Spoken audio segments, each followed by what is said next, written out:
Find x square root of 5 square root of 5 equal to 25 பவரில் X இருக்குது.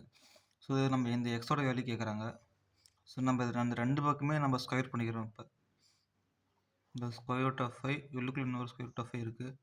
So நம்ம ஹோலில் square பண்ணிக்கிறோம். அதேமாதிரி இந்த பக்கம் 25 பவரில் எக்ஸ் இருக்குது. இந்த பக்கம் நம்ம ஸ்கொயர் பண்ணுறோம். இந்த ஸ்கொயர் பண்ணால் இந்த ஸ்கொயர் இந்த ரூட்டு கேன்சல் ஆயிரும்.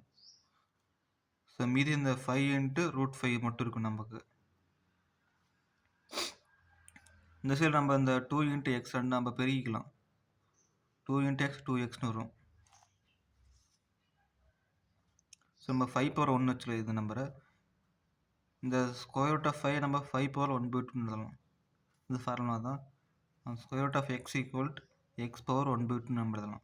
ஸோ அதே மாதிரி தாங்க square root of 5 equal to 5 பவரில் 1/2. ஸோ நம்ம 25 வந்து 5 ஸ்கொயர்னு மாற்றிக்கலாம்.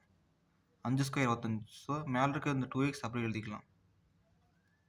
இப்போ பாருங்களேன், இங்கே பெருக்கல் இருக்குது. ஸோ 5 பவர் 1 இருக்குது, 5 பவர் 1/2. நம்ம 1/2 நம்ம கூட்டிக்கலாம். இப்போ ஏன்னா கீழே சேமாக இருக்குது. கீழே சேமாக இங்கே பெருக்கல் இருந்தால் மட்டும் தான் கூட்ட முடியும். இது இங்கே கூட்டல் கழித்தல் இருந்தால் நம்ம மேலே கூட்ட முடியாது. ஸோ 1 + 1/2 கூட்டினா 3/2ன்னு வரும். இங்கே ரெண்டையும் பெருக்கலாம். இப்போ 2 × 2 4xன்னு வரும். கீழே பாருங்களேன் சேமாக வந்துடுச்சு 5 5.